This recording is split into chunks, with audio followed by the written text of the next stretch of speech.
안녕하십니까. 매일 아침 조간신문의 주요 기사를 딱딱 풀어서 해석해드리는 조간딱풀 9월 29일 목요일에 인사드립니다.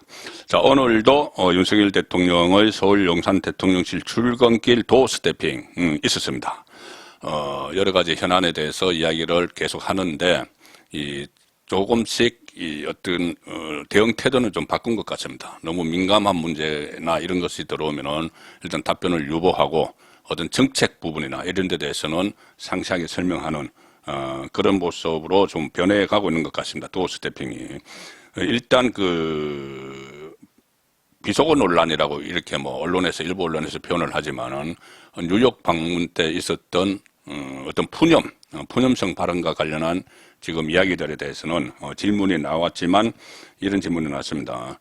이 비속어 논란과 관련해 유감 표명을 하실 생각이 있으시냐 이렇게 또 물었습니다. 거기에 대해서 일단은 답은 하지 않고 자리를 떠났는데 다른 사안, 그러니까 박진 해임 건의안 이것을 두고는 윤석열 대통령은 박 장관은 탁월한 능력을 가진 분이다. 이 속에는 말도 안 되는 해임 건의라는 이야기죠. 건강이 걱정될 정도로 국익을 위해 전 세계로 동분서주하시는 분이다. 그러면서 어떤 게 옳고 그른지는 국민들께서 판단하실 거라고 생각한다. 자, 이렇게 되면 해임 건의안이 가결돼도 건의안이니까 말 그대로 수용하지 않겠다는 이야기죠. 그리고 오늘 해리스 미국 부통령이 방한을 해서 접견할 예정인데 여기에 대해서는 100개국 이상이 모이는 다자회의에선 양자 간에 장시간 내밀한 얘기하기 어렵게 되어 있다. 바이든과 48초 이것에 대해서 해명을 하는 거죠. 윤석열 대통령이. 그래서 부족한 얘기들을 더 나눌 생각이다. 부통령과.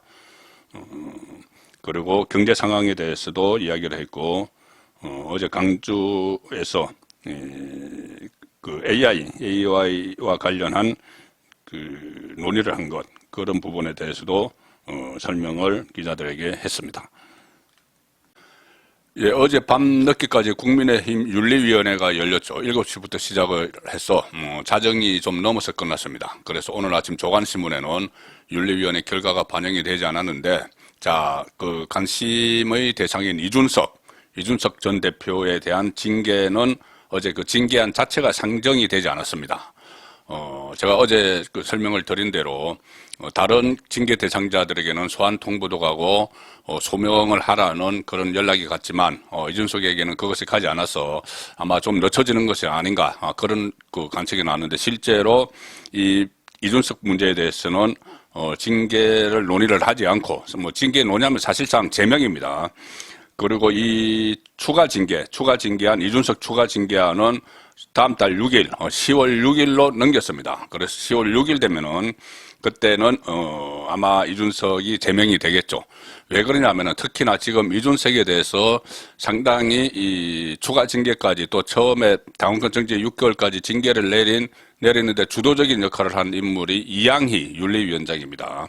근데 이양희 윤리위원장의 윤리위원장 임기가 다음 달 14일 끝납니다. 그러니까 본인으로서는 임기 만료되기 전에 이준석 문제를 반드시 처리를 해야 되겠죠. 그래서 6일 열리는 이 징계위원회, 그러니까 윤리위원회에서는 이준석의 징계가 거의 제명이 거의 확실한 상황인데 그 전에 18일 날 윤리위원회가 긴급회의를 열어서 양두구육, 신군부 이런 발언을 한 이준석에 대한 추가 징계 절차를 개시하겠다 이렇게 분명히 밝혔죠. 밝히고 그때 이양희 위원장이 이때 당원은 아마 윤석열 대통령을 의미하는 겁니다. 그리고 당 소속 국회의원, 당 기구에 대해서 근거 없는 비방을 하는 그런 문제, 또 접대 관련으로 경찰 수사를 받는 문제, 그런 것 때문에 징계 대상이다 이렇게 이야기를 했기 때문에 1차 징계보다 더 중한 징계를 내리기로 돼 있는 당 윤리 규정에 따라서 제명이 확실시 되는데 왜 어제 하지 않았느냐? 당초 어제 할 예정이었는데 일단 당사자 소명 없이 징계 결정이 내려지면 앞으로 이준석이 만약에 본인을 제명을 하면은 거기에 대해서 또 가처분 신청을 할 겁니다. 그럼 법원이 볼 때는 아니 어떻게 당사자 소명도 안 듣고 추가 징계를 하느냐. 1차 징계 때는 소명을 들었지만, 뭐, 그런 또 빌미를 줄 수 있는, 자, 그런 상황이 있었고, 또 하나는 아마 이것이 중요한 문제 같습니다. 만약에 그게 우려가 됐으면 뭐 소명 기회를 줬겠죠. 이준석이 제기한 3차부터 5차 가처분 심리가, 법원이 어제 이 심리를 시작을 했죠. 그런데 그러니까 이 정진석 비대위원장 체제를 무너뜨리기 위한 가처분, 이준석이 제기한 그것이 어제 첫 심리가 열렸습니다. 그래서 그 결론을, 재판 결론을, 판결을 다음 주에 하겠다고 이야기를 했죠. 다음 주에 하겠다고 이야기를 했기 때문에, 최종 결론은, 이 법원이 다음 주에 최종 결론을 내면은 그 이후에 이준석을 징계를 하기 위한, 그 전에 또 징계를 하면은 뭐 법원 판단에 영향을 미치려고 한다, 또 이런 주장들이 나올 것이기 때문에, 그래서, 약간 한 일주일 정도 연기를 했다. 그렇게 보는 것이 맞을 것 같습니다. 어제는 또 이준석이 제기한, 조금 전에 말씀드린 대로 이 가처분 신청 심리가 열렸죠. 이준석은 당헌 개정, 이것도 무효다, 뭐 이렇게 이야기를 했고, 국민의힘은 법원의 지적 따라서 법원이 그 1차 주호영 비대위원장 체제를 무너뜨릴 때 뭐 여러 몇 개 지적을 한 것이 있죠. 뭐 비상 상황이 아닌데도 비상 상황을 만들었다, 뭐 이런 식으로 한 거. 거기에 따라서 적법한 절차를 다 갖췄다. 자, 이렇게 어제 서로 주장을 했습니다.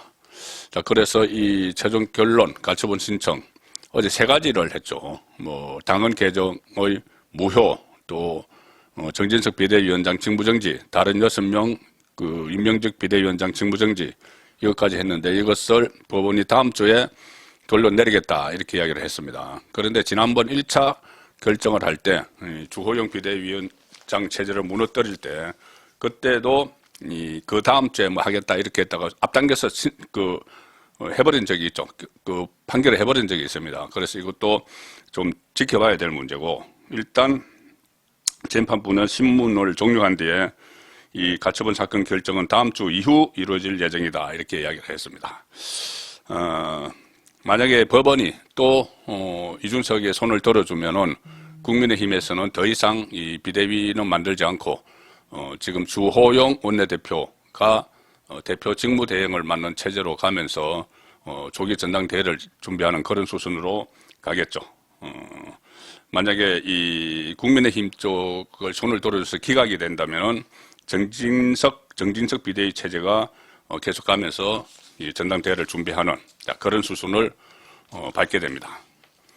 이 윤석열 대통령이 뉴욕에서 한 푸념성 발언이죠, 사실.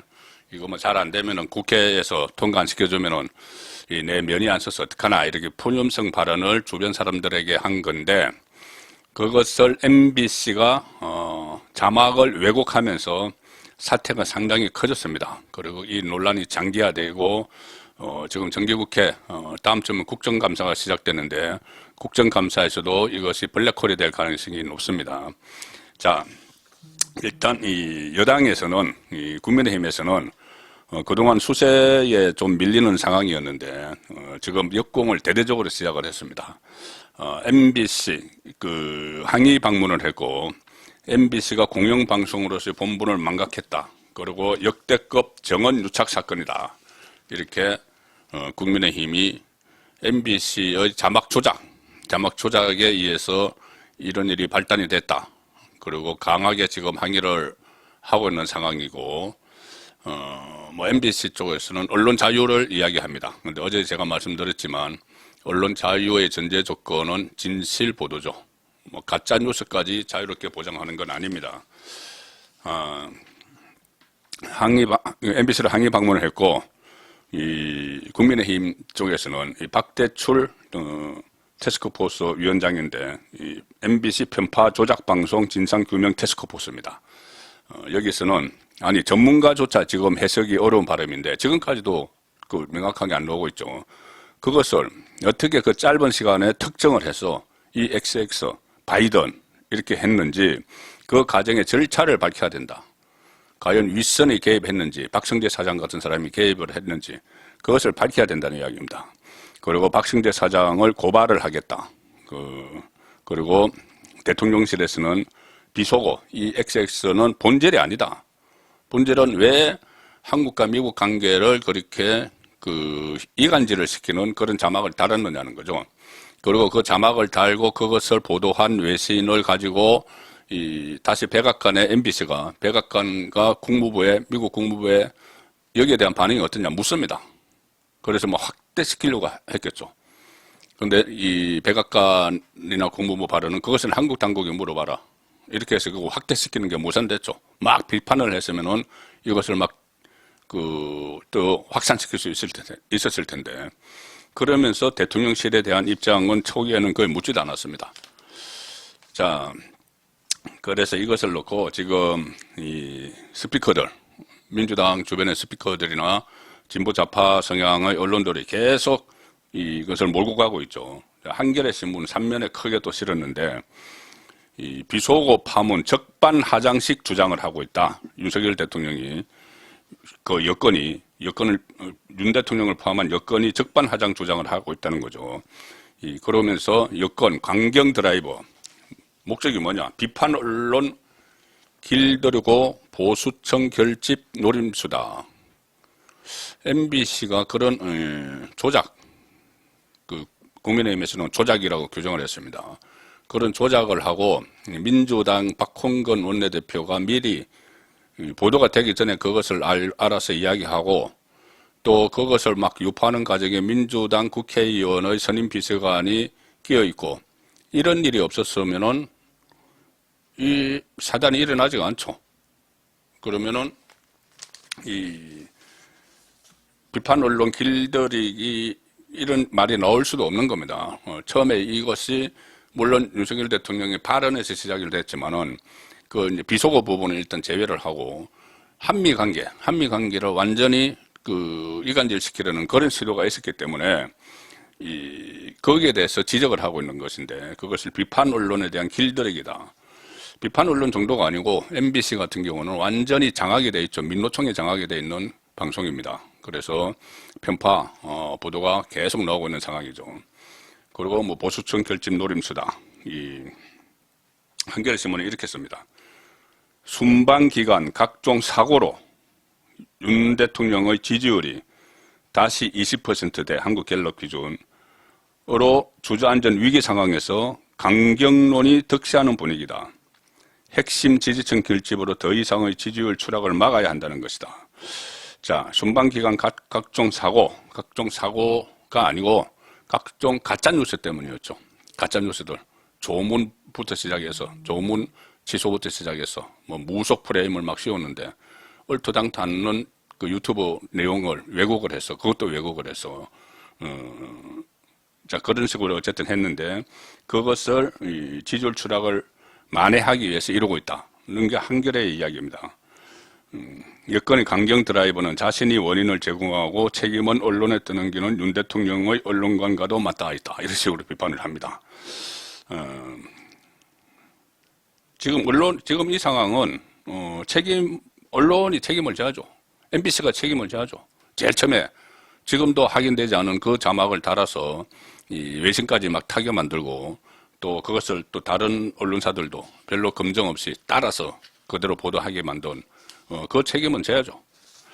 자, 그래서 이런 건 문제가 아니고 한겨레가 보는 것처럼 이 강경 드라이버의 목적이 한겨레는 무슨 비판 언론을 길들이고 지지율 하락을 막고 보수청 결집을 위한 노림수다 이렇게 했는데 자, 진짜 이유는 윤석열 대통령이 이렇게 경로를 했다고 합니다. 사실은 경로했다고 합니다. 또 이렇게 처음부터 조문 이런 가짜뉴스들 아무 검증 없이 이렇게 실는 언론에 대해서도 상당히 분노를 했고, 지금 이 상황에서도, 이해하지 못하는 그런 모습을 보이고 있다고 합니다, 실제로.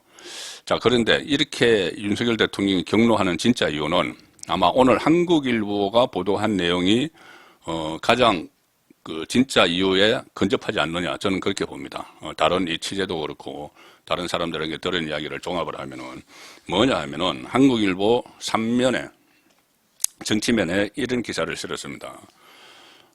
강경 기조로 선회한 이유가 윤석열 대통령이 일단 제목은 이렇습니다. 각국 정상이 발언 논란 다 알더라. 소문 퍼지자 강경 기조로 선회했다. 그러니까 유엔 총회에서 여러 뭐 정상들이 모여 있었고 그 다음에 캐나다를 방문을 했죠. 그래서 캐나다 총리도 그 내용을 알고 있더라. 그러니까 잘못된 내용을 알고 있다는 것이죠. 이 미국 의회를 이 XX라고 표현을 하고 또 이 트럼프 대통령, 죄송합니다.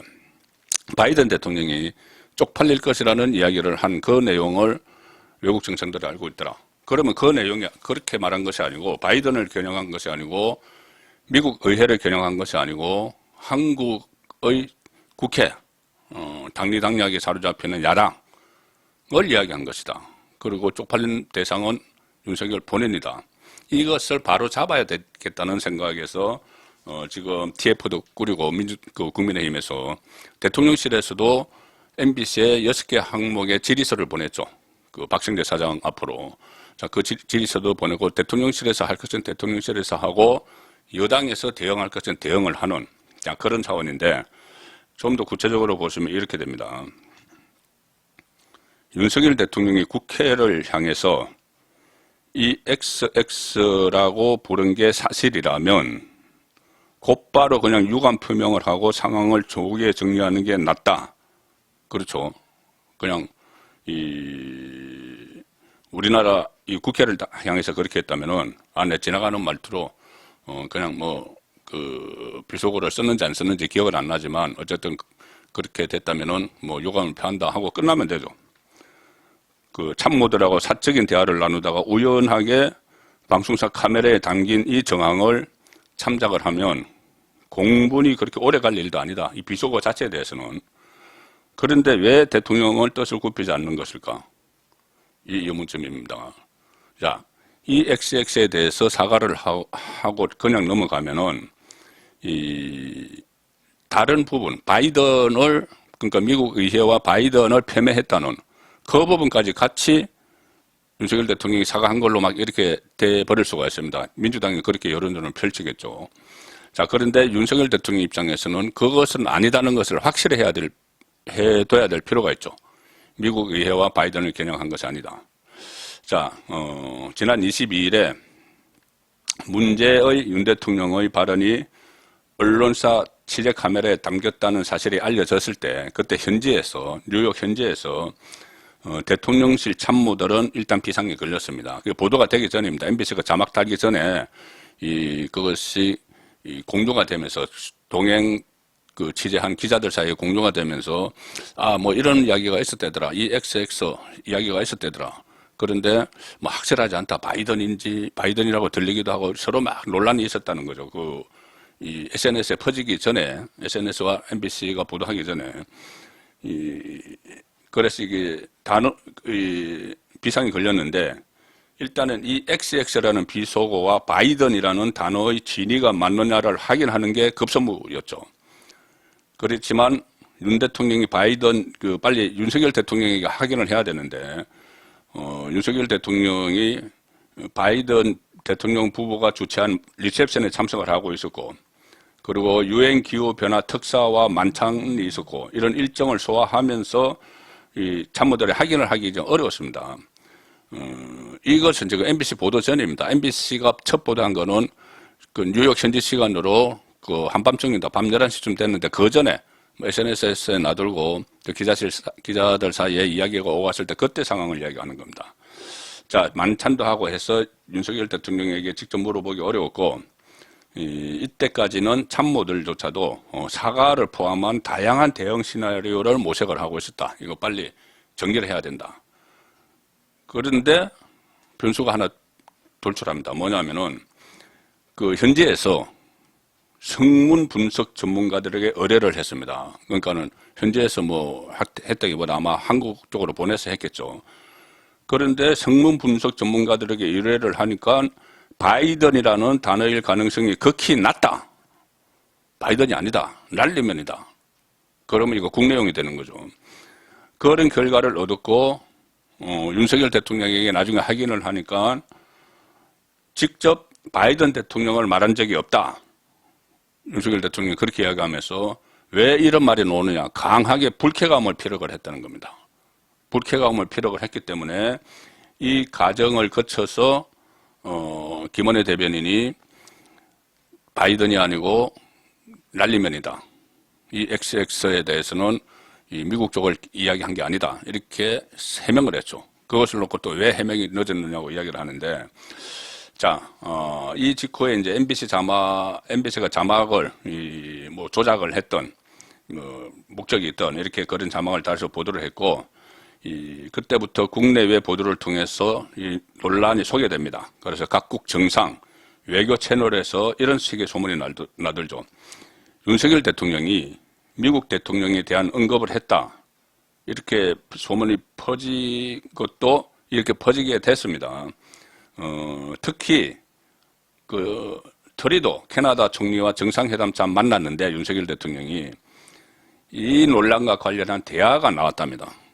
아니 뭐 한국에서 이 윤석열 대통령이 미국 의회를 폄훼를 하고 좀 바이든 대통령에게 안 좋은 말을 했다는데 뭐 이런 대화가 나왔다는 거죠. 이런 대화를 나왔으니 대통령 입장에서는 윤석열 대통령 입장에서는 본인이 하지도 않은 말을 다른 나라 정상과 이 대화를 하는 과정에서 나왔으니 화가 나죠. 그리고 이것은 뭔가 정치적 의도가 있다. 한미 간에 동맹 이야기를 했죠. 그저께 도어스 태평에서 한미 동맹을 훼손하는 이렇게 이야기를 했습니다. 그렇기 때문에 이 대통령의 의지가 반영이 돼서 지금 강경 기조가 돼가고 있는 겁니다. 대통령실 고위 관계자가 한국일보 통화에서 이렇게 이야기합니다. 웬만한 해외 정상들은 다 알고 있더라. 세일즈 외교든 정상 외교든 외교에선 서로에 대한 신뢰가 밑바탕이 돼야 하는데 정상 간 외교 채널 간 신뢰가 뒤흔들렸다. 한미 관계뿐이 아니고 미국의 만약에 윤석열 대통령이 미국 이해를 비하하고 바이든 대통령을 폄훼를 했다면은 한미 관계뿐이 아니고 윤석열 대통령이 만나는 다른 나라의 정상들까지도 신뢰를 안 준다는 거죠. 상당히 심각한 문제입니다. 이것은 윤석열 대통령 입장에서 보면은 그리고 뭐 우리나라 전체 입장에서도 그렇죠. 자, 그래서 그런 빌미를 제공한 것이 왜곡 자막을 단 MBC다. 그래서 강경하게 대응을 하고 있는 겁니다. 마치 바이든 대통령 뒷담화를 하는 대통령이란 이미지가 더 씌워지게 됐고 늪에 빠진 느낌이었다. 대통령실 관계자 이야기입니다. 그리고 이런 상황이 되자 이 XX 발언에 대해서는 유감 표명을 해야 한다고 주장하던 대통령실 내 소수 의견은 힘을 잃었다. 그래서 현재 대통령실 분위기는 이 보도 경위를 파악을 다 한 뒤에 그래서 내가 윤석열 대통령이 바이든을 폄훼하지 않았고 미국 의회를 조롱하지 않았다는 것을 완전히 확인하고 난 뒤에 그 앞부분에 있었던 이 XX 발언은 유감 표명을 할 수도 있다는 이야기죠. 자, 이런 상황인데 민주당은 여전히 이것을 가지고 계속 일종의 장사를 하고 있습니다. 장사. 재미를 보려고 하는 것이죠.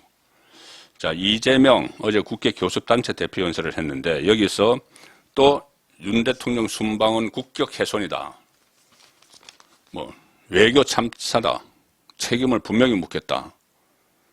이런 말을 또 했습니다. 계속 이어가려고 하는 것이죠. 대통령의 영국 미국 순방은 이 정부의 외교 수준을 적나라하게 보여줬다. 조문 없는 조문 외교, 굴욕적인 한일 정상회담, 해동, 국격을 훼손시켰다. 뭐 이렇게 이야기하고 어제 제주도 가서도 똑같은 이야기를 계속합니다. 가짜 뉴스들이 판을 치는 그런 국내 보도들이었는데 그것을 가지고 이런 이야기를 하죠. 그렇지만 요즘 보면은 이재명 대표가 과연 언제까지 이렇게 당 대표로서 국회에서 교섭단체 대표 연설도 하고 할지 좀 의문이 듭니다. 자, 매일 하나 둘씩 이재명과 관련한 수사 속보가 쏟아지는데 오늘도 또 나왔습니다. 오늘 것은 좀 심각합니다. 뭐냐면은 쌍방울에서 변호사비 대납 의혹과 관련해서 쌍방울로부터 뭐 돈을 받고 법인카드를 썼다는 핵심 척건, 이재명의 핵심 척건 이화영 킨텍스 대표가 구속이 됐죠. 그런데 그 다음으로 겨누는 사람이 이화영을 넘어서 정진상이다. 자, 중앙일보. 이재명 향하는 수사, 이화영 구속한 검찰, 정진상이 겨눈다. 이재명 특 및 압박. 자, 이화영 위에 정진상이 있다는 거죠. 정진상은 완전히 이재명의 문고리입니다. 문고리 권력. 쌍방울 그룹에서 뇌물을 받은 혐의로 이화영 킨텍스 대표가 구속이 됐는데, 이 수원지검 성남지청은 사실상 구단주라는 진술이 나온 정진상 더불어민주당 대표실 정무조정실장을 향하고 있다. 이 성남FC 관련 사건입니다. 이 성남FC 후원금 사건인데, 자, 그래서 지금 쌍방울의 이 변호사비 대납, 그 다음에 성남FC의 이 후원금 의혹, 이런 것들 막 섞여서 저조차도 지금 헷갈릴 정도로 이것저것 많이 혐의들이 있습니다. 어쨌든 지금 정진상을 겨냥을 하기 시작했는데, 정진상은 자타공인 이재명의 최측근이다. 검찰의 칼끝이 이재명 대표의 턱 밑에 닿은 모양새다. 정진상도 통과하는 사람이죠. 그 다음 통과하면 그 위에 몸통은 이재명이 있는 겁니다. 정진상은 이재명이 성남에서 변호사 생활할 때 그때 변호사 사무실의 사무장 출신입니다. 그 다음에 성남시 시장할 때 정책비서관을 했고, 경기도지사 할 때 정책실장했고, 지난 대선 때는 선대위 부실장을 했고, 지금은 이 대표가 되고 나서 대표실의 정무조정실장을 하고 있습니다. 뭐든지 다 알고 있죠. 이재명에 대해서.